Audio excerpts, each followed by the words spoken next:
Welcome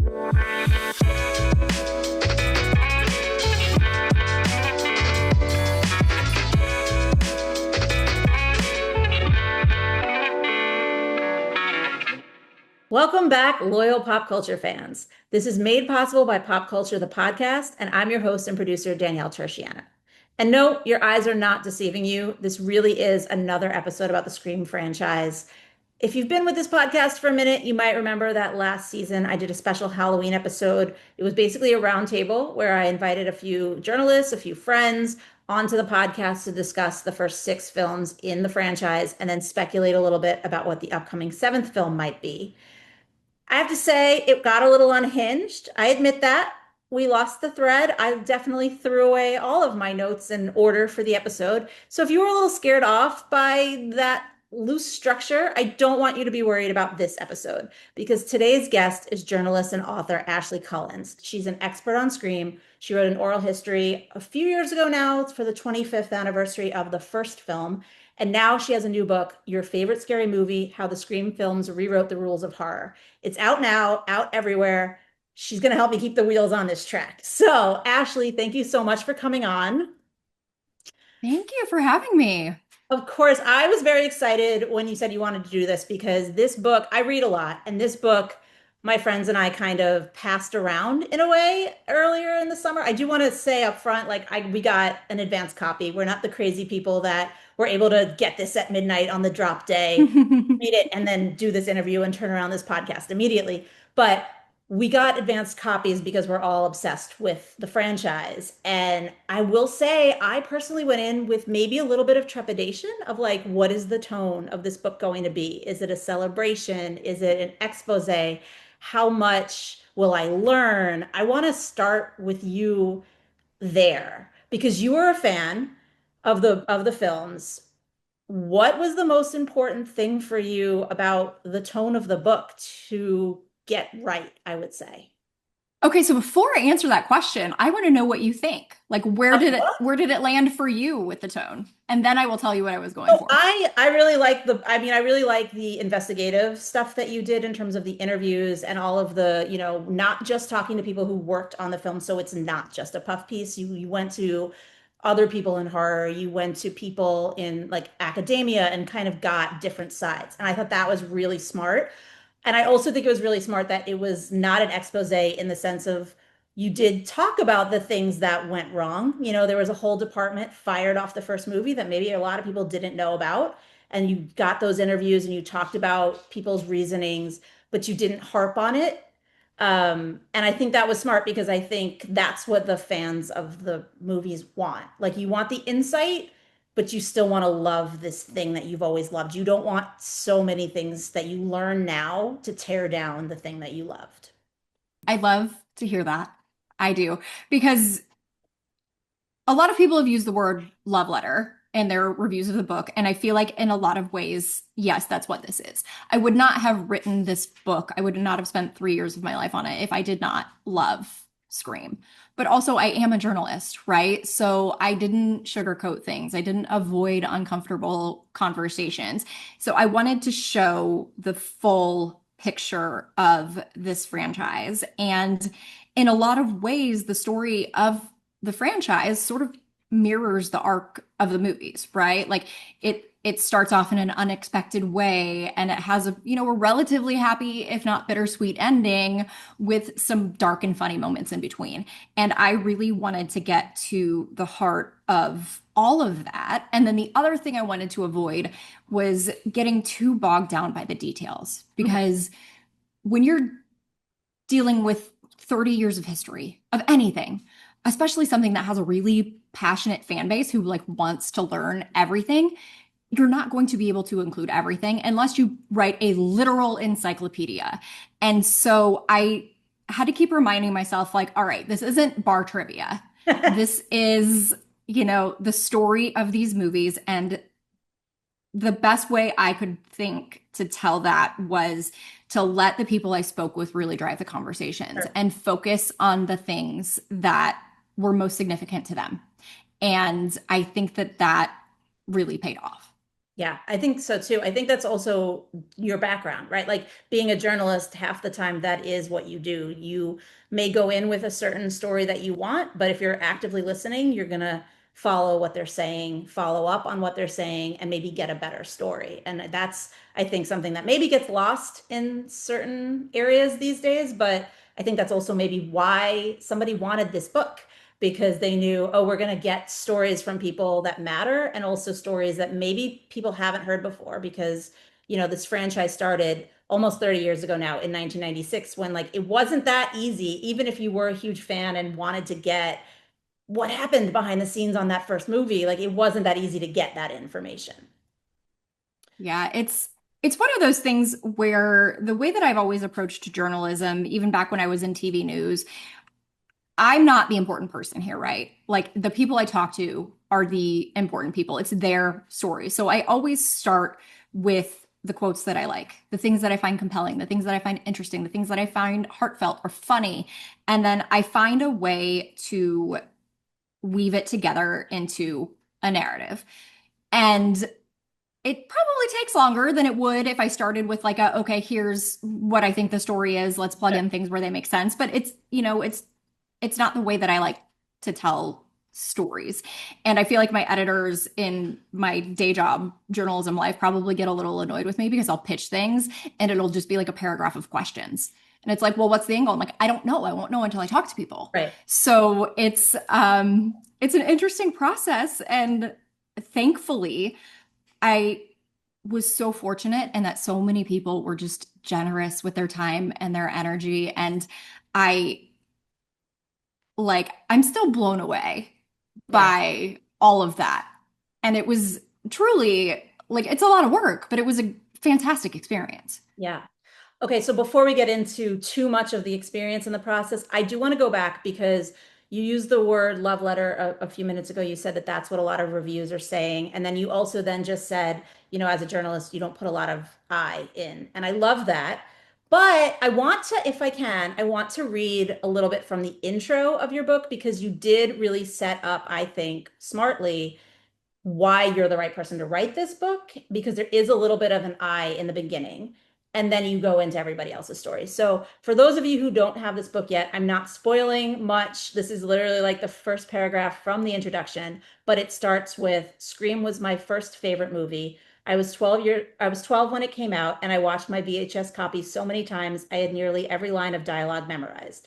It scared the crap out of me, but while it caused a lifelong fear of landlines and remote wooded neighborhoods, it also sparked an appreciation for dark humor and creative storytelling, which A, in a nutshell, sets up what the movies are, but B, also I think sets up a lot about like, honestly, what I usually ask people to start with when they first come on this podcast is like the who, what, when, why, where of why this is an influence on you. And so you started that, you said, 12 years old, first scary favorite movie.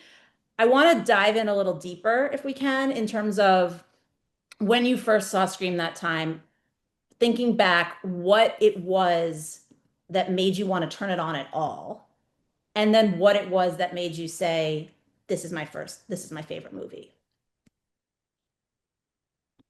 I actually don't remember why I watched it or why I was allowed to at that age, right? Says that, but I don't think 12 is too young. So, Um, but it's not like my parents were not like big horror people, right? Like it'll be different with my kids because of, this and like my tastes. And like we were watching like a lot of Indiana Jones, which isn't exactly like super kid friendly and Lethal Weapon. So, but like I don't know why mm, I got sucked into it, but I did.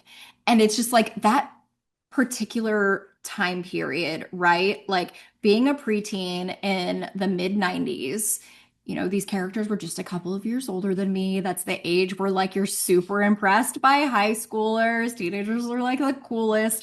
And, back at that point in time, like kids my age were still home alone sometimes. Like we don't really do that anymore.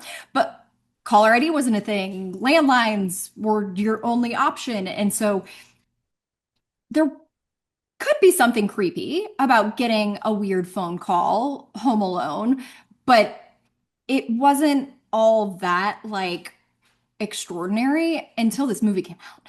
And then you're like, oh dear God, what if that happened to me?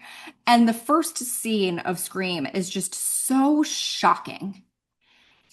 And it makes you, especially as a female, really sit with the like being uncomfortable at the thought of like somebody attacking you somewhere you feel safe Mhm. and being vulnerable to that.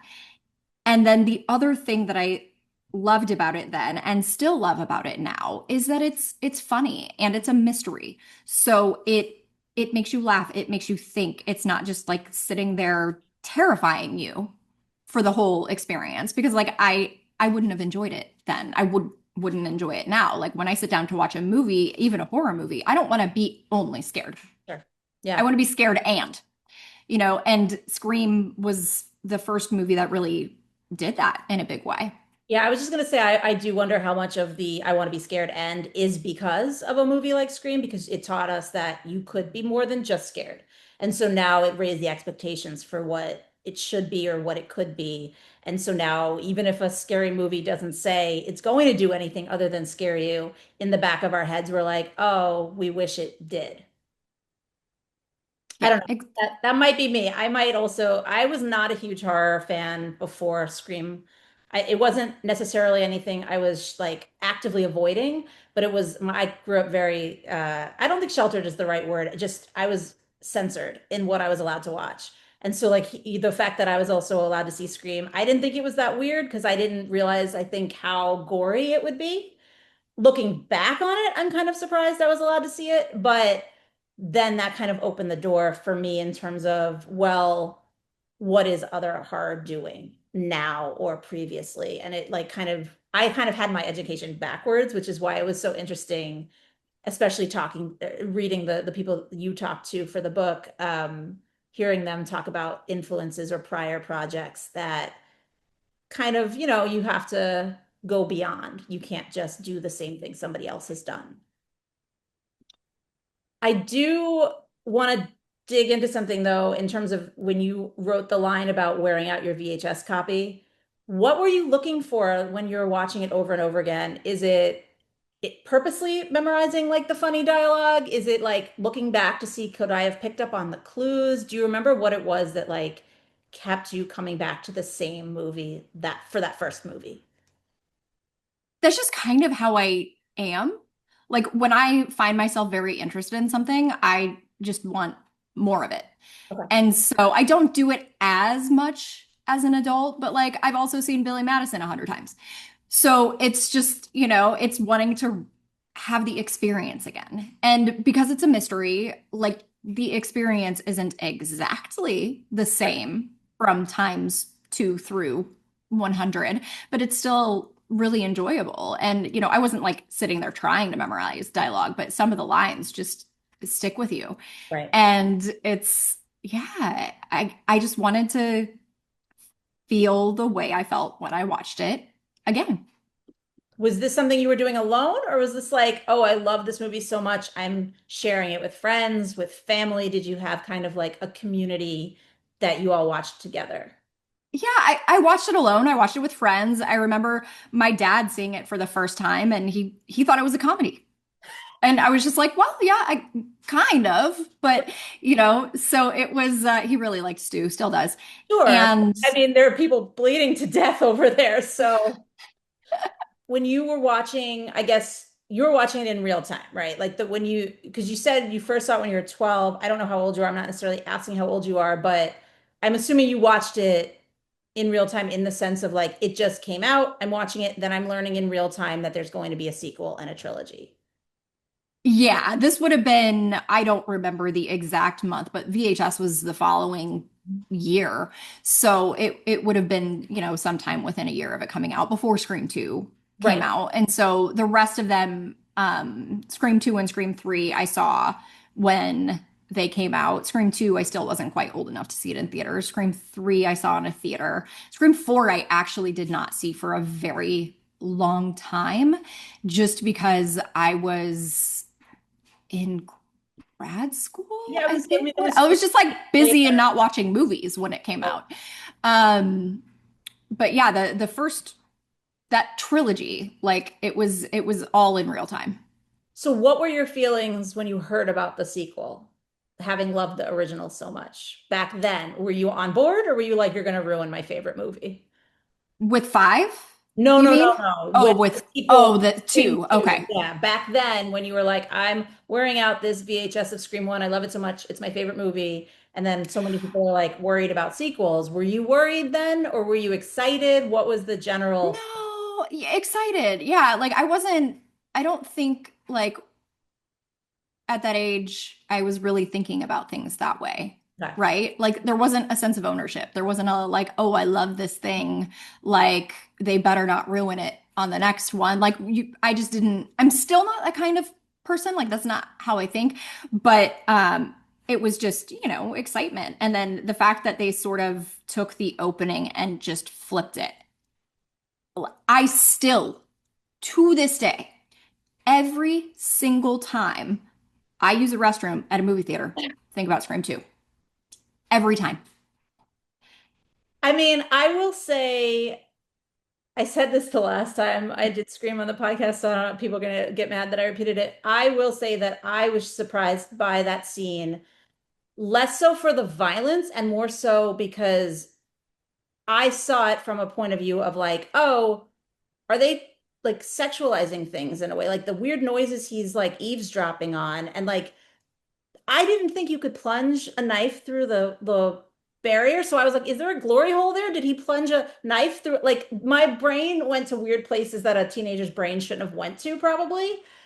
And so I will say that I still think about it a lot from that perspective of like they've really gone beyond what I thought they could do, especially knowing, looking back and knowing that like Scream, original Scream, they were so worried about the rating that they were like they were going to be, a mature rating and they had to do all these things. And then to see that be in the opening of the sequel. And I was like, were you not? I know you talk about the ratings in your book, but that's something that like when I saw the sequel, I was like, were you how did you get that through? Like that was crazy to me. I don't know. Yeah. You were mentioning you don't necessarily or you didn't at the time feel a sense of ownership in a certain way, but I am curious about like literal ownership. Like was your fandom, if you want to use that word, at that time more than just watching the movie? Like were you buying the merch? Were you trying to seek out information about these films? Were you like following these actors to other things that they were doing in their career? Like how far did your love of the movie extend? That's a great question. I wasn't buying merch, right? Like I Maybe didn't, probably wasn't much back then, so well, one, I was a kid, right, right? Like I got a job the second I turned 16, but like I didn't have a job right. yet. And like I definitely watched those actors in other things, like Nev Campbell, like The Craft is part of that same like time period. And obviously Courtney Cox was on Friends. And then, you know, Kevin went on, I watched Dawson's Creek. I didn't necessarily watch Dawson's Creek because it was written by That's the man who wrote yeah. Scream, but it's like Kevin Williamson writes such great characters that the character study, like that's what appeals to me. That's how you pull me into a story. It doesn't matter what the genre is. You have to make me care about the people. If I don't care about the people, I'm not going to watch. And so anything would have been unintentional, Hmm. right? Like I enjoyed other projects that involved the same people, but it wasn't like I was out chasing, Okay. right? Because this is also a time, right, when like the internet was Right. It's a barely lot harder a to get the thing. information. Yeah. But because you then went on to be a journalist, like there has to be, I mean, at a certain point you did start writing about it. I'm wondering, I guess, also when that line came up, when it was like, I don't want to just consume these movies. I do want to start doing more, whether it's interviews or writing about it in other ways. Like, at what point did that happen? So when I was at the Hollywood Reporter, I had a very serious beat. I started as a staff writer, was senior business editor when I left, and I covered a lot of litigation. I covered the business side of the business, which you know, I enjoy doing, but it's, like I said, a very serious job. And I am not a serious person, right? I'm a ridiculous person. Um, so I got pulled into it because after grad school, I had been in TV news. I moved with my then boyfriend, now husband, to LA, and a friend of mine from grad school was working at this legal trade called the Daily Journal. Mm. And they had the entertainment beat open. And I'm like, you know what? Entertainment law is interesting. That's, that could be a cool job. And I need a job. So I went and I started writing about entertainment for a legal publication. And there aren't that many people who cover that intersection. So a job opened up at Hollywood Reporter and they poached me. And so then I started covering law for an entertainment trade. And it was one of those things where I was always very intellectually fulfilled by my job, Mhm. but I was always kind of jealous of my friends who got to write about the fun stuff. Right. And at the same time, have, like my fair share of imposter syndrome and was always like, well, who am I to pitch something cool? So like the Scream oral history I did is Yeah. the first and only oral history I ever pitched to THR. Oh, wow. So I knew that the anniversary was coming up, and it was one of those things where it's like, if somebody else does this, I'm going to be really annoyed. Hmm. So I pitched it, and a couple of my colleagues had also like expressed interest in doing things, but like one of them left the company right after we started working on it. Another one, like it ended up, she did some of the interviews and then like gave me her notes, which were very helpful, but like I ended up, putting it all together, and it was such a fun experience. Like I really, really enjoyed it. And then I kind of forgot about it, right? Like I did one on the movie, I did one on Wes Craven's legacy as a filmmaker because I was blown away by the way people that talked about him. So it became a two-part thing.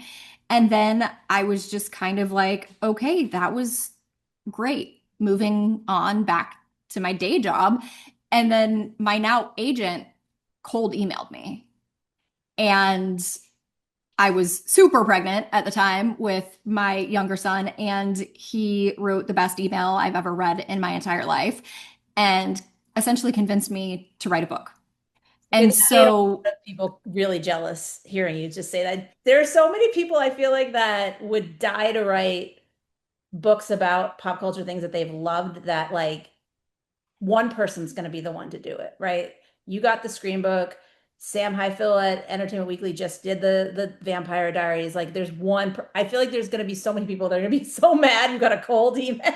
It's a great well, story, but he like, woun't have that's picked me if I hadn't gone out on a limb and done no, the of oral course you'd history and already. gotten out of my comfort zone, right? So, like, but I do understand, like, But that's it's funny. crazy that like the book came from the article because to me, sometimes I read an article and I'm like, this should be a book, but who is going to pay for something that they already have here? And so it's nice to hear that it can happen. You know what I mean? That it really can be like, well, especially a situation like this, there is so much more. First of all, it's years later, there's extra movies now. So it is its own living thing. But it's nice to hear that somebody, not, I'm sure not just one person, but in this case, this particular agent like sees the value and understands why these things should continue.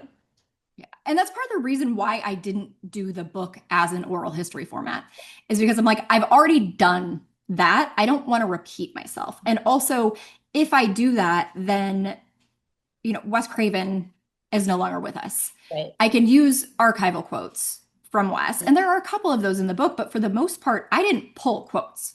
Right. I did like 100 interviews and I gave space to the people who gave me their time. And there were a couple of things that I needed that existed elsewhere, but like it was, I don't even know. I should probably count at some point, less than 10, I think, quotes Yeah. in the entire book. Um, and so, yeah, I made the joke to my husband yesterday, actually, that like we were talking about like, mid 90s culture. And I was like, I likened it to how there were all of those stories about people getting like discovered at the mall. And so when you're a Yes. teenage girl at the mall in the 90s, every single time you leave, you're a bit sad because it didn't happen to you. And it's like, and yet this book is sort of like my getting discovered at the mall. Like my agent saw something in me and like grabbed me and was like, do this because I always wanted to write a book. I don't know if You would I have, would have ever taken that first step alone. yeah.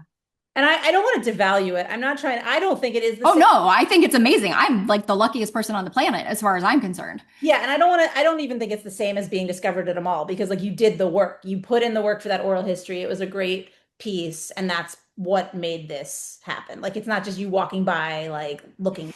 You know what I mean? But I do, so I do actually want to, I mean, you already brought this up talking about like the Wes not being there to be interviewed for the book, but you kind of did, I guess, a version of what you did with the articles. Like there's such a beautiful tribute to Wes in the book. And it almost lives like you can almost, I feel like, lift that piece out and it could be its own book if you kept going. But I'm curious, like, what inspired that kind of extension of him in the story in the book form.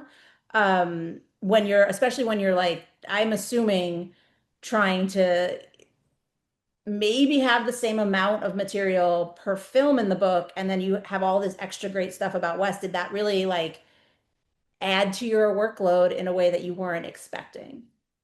It was always part of the plan. Okay. The original version of the proposal was only Wes's movies Oh, wow. and was going to end with Wes. Because I'm like, this franchise is a living, breathing thing. It's continuing on. Like it took me a while to wrap my head around how to do it in a way that wouldn't make it immediately obsolete the second another movie comes out. Mm. And I feel like I did it, like thanks to the universe and Kevin coming back to direct Seven. Good. But so Wes was always there was always going to be a chapter about Wes. And it just I decided to change it from being like the end to being a bridge because that was one of the hardest things for the people who had been involved in his movies who came back for the new ones is like we we don't have him anymore. He's not here. And so acknowledging that and the fact that when they started making Scream 5, were so aware and so respectful and made a point to dedicate it to him and incorporate him in little ways into the story. It worked. Like he, was sort of a spiritual bridge between 4 and 5. And so it made sense to me to have that in there. And then also he's just such an interesting person. Yeah. Like it could be a whole book. It is a whole book. There are multiple books Well, written sure, but about him, but like yeah, I never even for a moment considered not doing that. okay. It strikes me then coming from the world of like, I love this thing, and then going into I'm getting all of this behind the scenes information about this thing. A lot of times, and I mean, said this kind of touched on it earlier, like a lot of times, then sometimes our feelings change.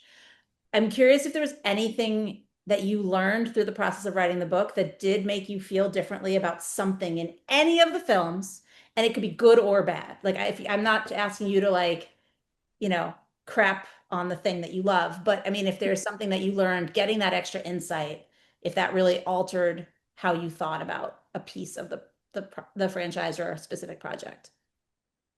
I would say that it magnified ways I already felt and thoughts I already had. It didn't necessarily change anything, right? Like I have so much more respect for the amount of work that goes into movies and how many people dedicate like so much time and energy and blood and sweat and tears to make these things happen.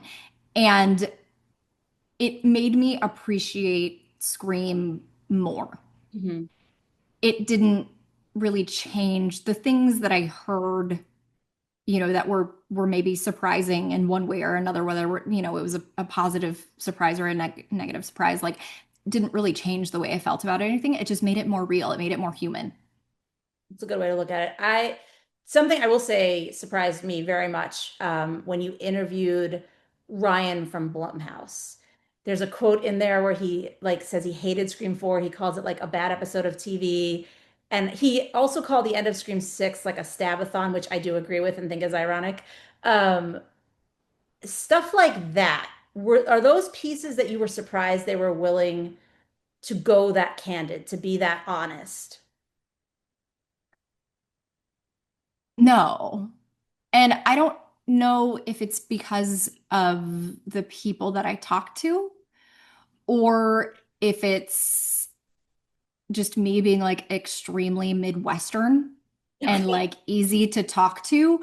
I don't really feel like people were guarded with me, even in the things that were like harder to talk about. And parts of it were definitely like more emotional than I expected. I cried during multiple of these interviews and I like ugly bawled while I was writing the West chapter. I was just gonna say, So it had, I mean, I imagine that would be very emotional. Honestly, I would also imagine, and this may sound out of left field for some people, but I feel like writing about Scream 3 would get emotional because the Maureen storyline to me always felt so dark and out of place from a lot of points until I looked back on it and said, well, Harvey might not have been directly involved in these movies, but it was his company and they knew what was going on. And this is maybe coded way of being like, we know. And like, I don't know that anyone said anything that to you like that didn't make the in the book. I don't know that that is true and not just my own like hindsight being like somebody's trying to do something here. But even reading about that made me kind of clench for a minute because I was like, oh, how deep into that will this book go? Like, not that these people have stories about him, but just even the general air at the company. yeah, there are some dark moments in the franchise. And I didn't want to ignore Mhm. any of them, but I also didn't want to dwell on it when, that's not the point. This isn't a book about Harvey Weinstein. And thank God the plot of Scream 3 gave me the perfect vehicle to address that and not give him any more ink than I absolutely had to, right? I didn't cut anything that was Mm. like, everything that is important is in there. Yeah. I don't, I mean, I'm not going to speculate about what people knew or did. I don't think anybody No, I mean, I at think least but like I do think, and somebody said this, and now I'm like second guessing myself as to whether this part is in there.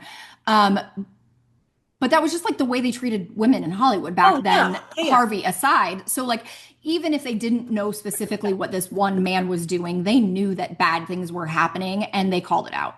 Right. It just feels, I think, in hindsight, looking back on it, so much more coded than Oh yeah.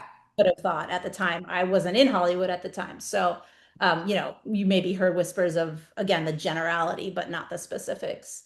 Yeah, But post Me Too, Scream 3 hits differently yes. I for mean, I sure. would say, I mean, I know, I mean, there's a lot of discussion in the book about like, I brought up Ryan not liking Scream 4, but there's also a lot of discussion about like, where does Scream 3 fit in that? Do people like it? Do people not? I'm not necessarily asking you if you had, well, actually I am. I'm gonna rephrase what I was going to ask you. I would love to know, as you were interviewing people, if you heard an opinion that did not match with your own, what that process was like. Did you talk about it? Did you, I know it's, you're not putting yourself in the book, but did you put yourself in the interview at all to get them to say more of their own opinion, to defend their own opinion? And then also, if their opinion didn't match yours at the end, did you have any qualms about including their opinion? No, I mean, so I almost just went with opinions are like assholes. Everyone has, you know what I Well, mean? Like that's fair. That's a I, fair answer. It's true. right? Like I don't take subjective things personally in any part of my life, right? Like people are allowed to have different opinions about things. So like, I talked with several people about their rankings of Scream movies and there are people who rank them differently than I do. Like ask 10 fans to rank these movies, you may very well get 10 different rankings. So I always just approach things from a place of curiosity. Like if somebody tells me that they love Scream 4 and it's their favorite movie in the franchise, as long as they do a good enough job of explaining why, like I'm not going to push them on it. If they don't explain why, I'm going to be like, okay, tell me, like why? It's not from a place of like defend your opinion that I don't agree with as much as it is, okay, well, help me understand. What is it that you love about it? What is it that you don't like about it? Those kinds of things, like if, there are all sorts of tricks that journalists I was use going to say that if is they the don't. nicer way to get somebody to answer you. I get defensive about a lot of things. And so, like, personally, in my own life with conversations, I think I would be like, defend it. Maybe not so much when you're talking to a source. Yeah, the one of the tricks that I learned back in TV news, there are two things that work if you're not happy with an answer somebody gave you.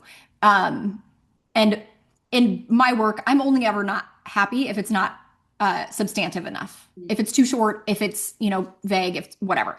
The first thing is just sit there Yeah. and let people fill silence because people tend to get less guarded when they're just trying to like fill quiet. And the other is to wait a little bit and then ask the same question again in slightly different words. Because the second time, and this sometimes works when people were vague, it also works when they give you a really long-winded answer because people naturally get to the point faster the second time they say something. And they don't consciously realize that they're doing it.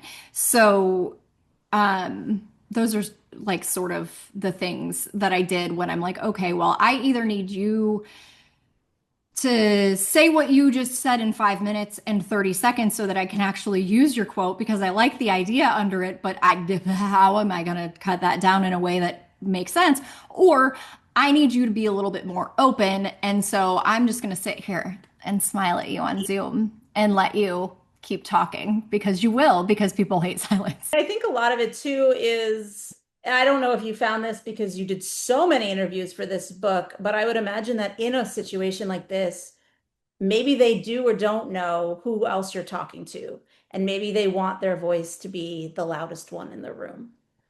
And so I am curious how you just your process as a writer with this book to juggle all of the quotes you did have, like the hour, I'm sure it was hours, right? You said you spoke to almost 100 people. I didn't physically count, but it was a lot of people Yeah. I was reading. I'm sure you have hours of transcripts. What's the Oh, rule there about like how the best quote can win? it's like a puzzle. Like I literally, and I don't know if this is too into the weeds, so tell me to shut up if you start to get bored. But basically, what I did was I took every interview transcript. I had a person transcribe them for me. I hired a human transcriptionist because Well, first of all, people, thank you for doing that because I hate the AI transcriptions. They're always wrong, and you yeah. spend more time cleaning them up than if you just hired a person in the first place. So I appreciate someone else that actually uses a person. But yeah, so I took every file and I split it into three files. So there's the entire interview, and then there is one of quotes I think I'm going to use, and then there's one of everything else. I don't want to delete everything else, especially because somebody I talk to later may make one of these things that I'm not using more interesting or relevant. But I needed a functional document because my master document that has all of the transcripts in it is 750,000 words. Wait, but did you give yourself a cutoff point for when you would stop doing the interviews, even if there was somebody that you really wanted to get and hadn't gotten yet? Because I feel like that is a slippery slope. If you're like waiting for this, somebody might give me a better quote, then you just have a bunch of placeholders and your book is never going to be finished. I was pretty upfront from the very beginning that there were like people that I was going to continue to go after until they pried the book from my hands. And so like knowing that you've read the arc, Hmm. like there's stuff in this you haven't read. Like I guess at that point you're not really supposed to change a lot of things. And I changed more than you typically are supposed to That's do. exciting because normally I don't reread the books after they come out, but now I will. So that's very Oh yeah, there's some fun stuff that I got after. And I, you know, Well, let me ask you I this, and I don't know if this is a spoiler, but how much of what you changed was because of Scream 7 coming on the tails of the book? I mean, that was always the plan, right? Like But like, the were you able to once because you knew when the date of the movie was coming at a certain point, which maybe you didn't when you started writing, so I wasn't sure if you were able to include more once Oh that. yeah, so our date changed a couple of times. Oh, The first being because of the actor strike. Like sure. I couldn't talk, and that's part of the reason why I leaned into the academic side of it as much as I did. I always intended to like talk to people, but I'm like, okay, well, I can't talk to Right. actors right now, so like let's email John Carpenter and see if he'll and he said yes. So that was part of the reason why I did that is like I've got to do something with my energy right now and keep this momentum going. Um, and then after the strike ended, then it was kind of like a mad dash to get the people who I hadn't talked to before the strike. And then the plan was always to try to have it come out. Sorry, it just started raining and my dog is a chicken. Felix, not on the This is desk. why everybody should just watch the YouTube video because you get surprise dogs. Uh, Yeah, surprise you can't dogs. hear him say on the audio version, but he's adorable and everybody should watch. He's He weighs 50 pounds and he thinks he's small and it is raining and you're Yeah. going to see some shenanigans. Um, Lost my train of thought. You were saying after the Okay. So the goal was always to have it come out ahead of 7, right? Um, so I knew I was never going to put anything spoilery in it. I also knew that I didn't want to be chasing the most minute of details until the very last second trying to update it. So like I included Scream 7 in a way that narratively works, I feel like. I went to set, which was incredible. And so that stuff I am fairly sure wasn't in the arc because I think that happened maybe yeah, I after. think I can't there's a remember. I thought there was a reference of you going to set, but it was not Maybe there was. it was more of like talking to Nev Campbell about like the fact that Sydney even is a parent is a big deal. Okay, yes. So I had been to set by the time that that version was done. That maybe they updated the version of the Did arc. you read the ebook? I read it. I did. Okay, so then That's you what have I mean. probably seen they may have updated the e-arc. The Yeah, printed arc is okay. that makes This sense. is all making more sense now. And this is, all behind the scenes bits of the publishing thing. Like publishing a book is so weird. But even that, like they should tell you. They should you, me, they should like put a note on it, like version whatever. I don't think that they did. It's okay. It was great. I do want to ask you a couple, and these can be more rapid fire questions. And some of these have been sourced by some diehard Scream fans and maybe past guests on this podcast. But I want to ask you a few questions that people talk about the franchise all the time. Okay. They're just opinions. They're just your opinions. You can All answer right. in terms of like back in the day, I thought this versus now, I think this. The first one, are you a Stu Lives truther?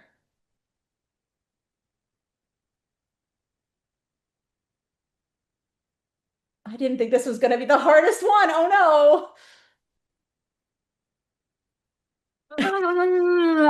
Okay. I'm trying to think about how to answer this because I was very non-committal in the book. yeah, but that's because Um, you didn't want to put a lot of you and like your opinions in the book, but this is different than that. So,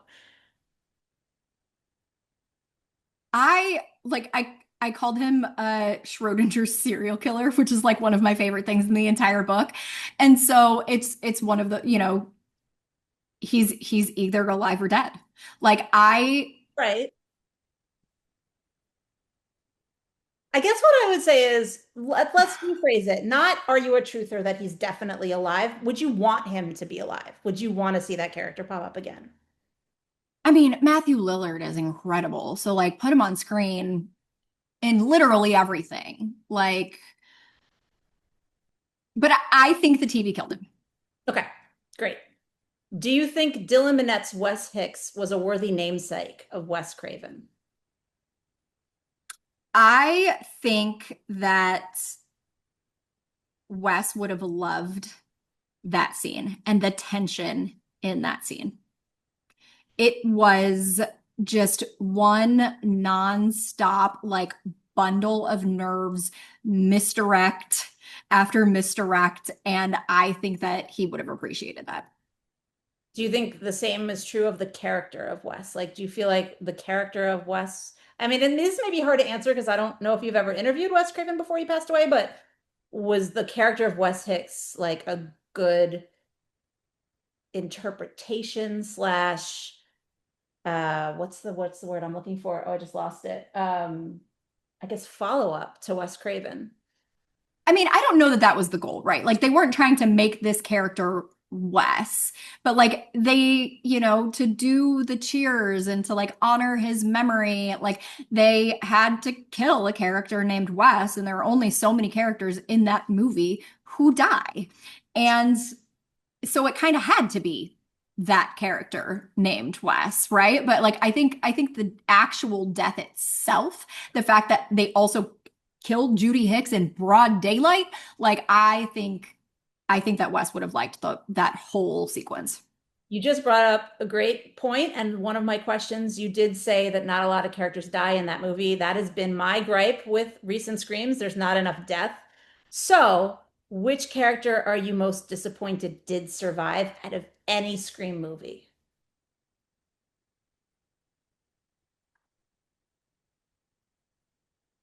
See, here's where I'm probably going to deviate from most people. I don't need a lot of people to die as long as the deaths that do happen are emotional. To Okay. me, it's quality over quantity, right? Like I don't mind letting characters live necessarily. Um That is a very diplomatic answer. I was thinking of the question more about like which character are you disappointed did survive mostly because you don't really care about that character. I mean, it's most the people who I would say I don't care about are the people who are not like actually characters in the movies. They're like the one-off like Joshua Jackson is alive in the Scream universe because he Yeah, was in that one film class. Like I it don't doesn't care make about sense that because then character, Jenna Ortega like was watching Casey on TV. Yeah, it broke a little bit of the universe, but yeah. I have a list of people who I think would be very emotional to kill. But Okay, I'm like, I don't want to. let's rewrite the questions. Who are you? Who are those people? Oh my God, I'm sorry in advance. I think that done well, one of the saddest things you could do in this franchise is kill Martha Meeks. Interesting. That's what I would if you're trying to pull at heartstrings, like you really want to make something hurt. I am sorry, Heather, you are lovely. I'm sorry to Mason and Jasmine, you're on screen. Like that is where I would like Yeah, Martha would be a very emotional that's a death. yeah. I mean, I will say that I originally going looking into like what Screen 7 might be, and I don't really know a lot. I originally had said I think the most emotional thing you can do in Screen 7, especially because Sydney's so involved, is kill one of her kids, which I don't think they would do. So I think your answer is the better answer because I don't think they actually would kill one of her kids. I feel like her kids are targets, but like she was a target for 30 years and she's fine. So maybe not emotionally fine, but like physically she's still around and kicking. So yeah, I think that is a great answer. Who do you think should have been a killer? Is there a character that lived or died that you feel like should have been one of the killers instead? Who had it in him? That's an interesting question because you have to sort of think about the psychological impact that living through these things would have on you over time. Um, and I feel like maybe if I'm thinking of it that way, like the most potential for untapped killer is like somebody who was tangentially affected by these things. Like Jill in Scream 4 is a good example of like her entire childhood revolved around her cousin being famous for this, and it, broke her psyche. And in that universe, there have to be a lot of people who are just around this who have had to live with it in insert various ways. So I don't know that there's like any one person. There are probably a lot of people who have been like around the various ghost face murders who like just one more thing going wrong in their life and they're like next in line with the knife. Hmm. I mean, that's kind of where I would have thought that Martha might have been an answer because she lost her brother so violently and like we don't really know what she's doing. She's raised two kids, but we don't really know what her life is. Um, but yeah, I also feel like now that they've introduced this like new wave, there's a lot more potential because there's so many people uh that I don't know. I'm just gonna say this. I've said this before and people don't like it when I say this, but like I don't feel the later killers are as effective. Like, yes, we've talked about some of these movies have literal less death, but also like some of these, and you talk about this in your book, which I loved about how like some of them are not believable because of their height. And like there's I would argue maybe their strength, like they're very slight people. Like in Scream 4, Emma Roberts, Rory Culkin, they're very slight. Like I had a lot of the suspension of disbelief was a little too much for me for some of those kills. So I'm like, what if some of them did survive? You know, you interviewed people talking about like, well, Elise Neal says maybe she's alive out there, right? Like maybe she is. I'm not saying she would necessarily be the one to snap and be the killer, but like that makes me think, yeah, there are a lot of people that we have assumed are dead that might not be dead that I think fit into what you just talked about, like the psychology of what they went through. And let's face it, the way that the media works, the survivors are not the ones getting the attention, with the exception of Sydney. Like it's usually the true crime shows are all about the killers. So there's got to be a lot of, I mean, that actually I think would be a pretty cool future for the franchise, is if someone pops up out of the woodwork that like you weren't expecting. Can I ask you before you go to rank the six movies so far, or is that too hard? No. One, and then depending on my day and my mood, two and six are very close for me. As Then, top, two and six are close as the top second. as like second place, they're Got it. like more or less. So one is number one, two and six are more or less. I would probably go two, six, like almost tied, if not tied. Some days I like six more than two just because of how they were able to take all of these conventional ideas about ways you get to safety Mm, and pull that out from underneath you. You are not safe in numbers. You are not safe in public. Like you are not safe in your own home surrounded by people. Like they just fully pull the rug out from under you in a way that I was not expecting. So six is up there for me. And then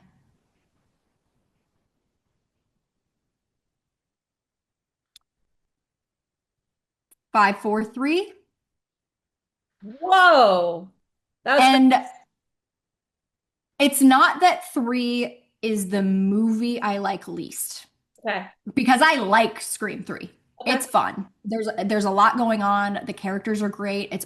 I enjoy watching the movie a lot. But if I'm ranking them as Scream films, Okay. it feels the least like a Scream movie to me. Okay. Yeah, I think that's true because it's so meta. Obviously, like rewriting the rules of Scream 1, people don't like. I didn't hate that because I did always struggle with believing that Billy was smart enough to mastermind everything. And so to then have Roman come in and say, like, well, I directed this. I told him about what was happening with his family situation. And like I put the pieces in place. I was like, oh, something clicked for me that a lot of other people hated.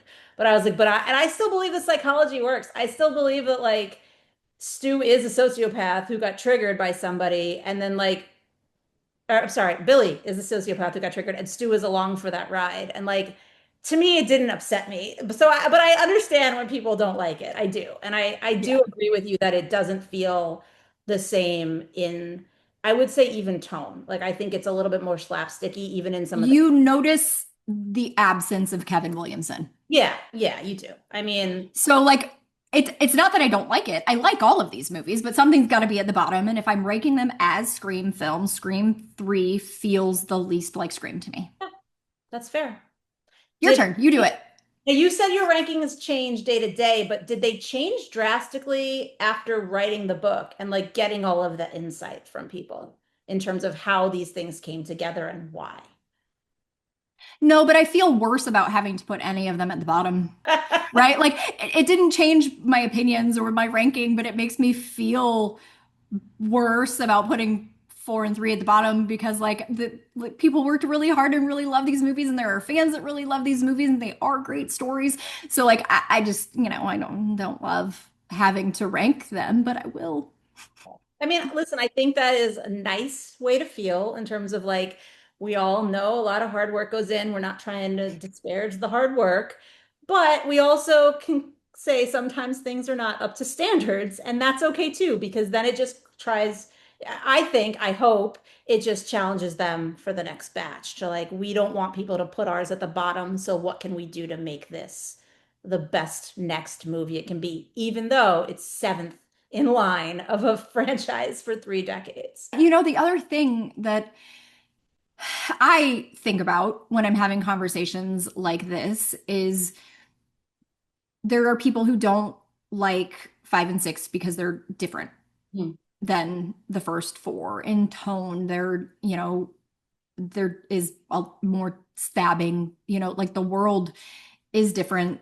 It feels a little bit different, but like these movies, because of their meta nature and the fact that they're commenting on culture in real time, like obviously they're going to feel different from one another because they're reflecting the world that they're made in and the world that these characters are living in, and the world changes. Mhm. So to expect all of them to have, the same sort of like feeling and tone is just not, it's just not realistic. Right. And So I yeah, don't like I want it to. I don't think you'd want yeah. Seven coming out in 2026 to feel the same as a movie that came out in 1996. Like you grow, you evolve. Like, I mean, I would argue even some of the like jokes that they made in the early movie, would we make them today? I don't know. So like you don't want it to be linear the whole way through. Um, I do want to ask you, I mean, I always end this podcast by telling everybody where they can find the things that we discussed. Obviously, your book is available everywhere, quote unquote, where like books are. But what I like to ask is, where do you want them to buy it? Like, I like to say shop local, but like, is there a place that's best for you? I mean, I want people to do what they do, right? Like there are links on my Instagram, there are links on my website, there are links on Penguin Random House site. Like Bookshop is selling it, and Bookshop, you know, benefits indie bookstores. Not everybody has an indie bookstore in their neighborhood, right? Like I'm not gonna frown upon people buying from Amazon or Target or whatever they do their normal shopping. Like if this is something you're interested in, just, do what's convenient for you and thank you. Excellent. All right. Well, thank you for coming on. As I mentioned a second ago, we talk about, we're going to say where it's available. So I also want to remind you guys, the Scream trilogy, the original first 3 movies, they're available on Max to stream. Scream 4, I've learned, is no longer currently streaming, but you can rent it on Amazon or Apple TV. Scream 5 and 6 are streaming on Paramount Plus, and then Scream 7 will be in theaters in early 2026. None of these places are places that are paying me to advertise that this is where you can find them. So if you want to go find them somewhere else, feel free. I just like to give you somewhere easy to find. So thank you all for joining. Remember, like, comment, subscribe. Come back next time. We are going to be talking about another movie. I'm not going to spoil which one.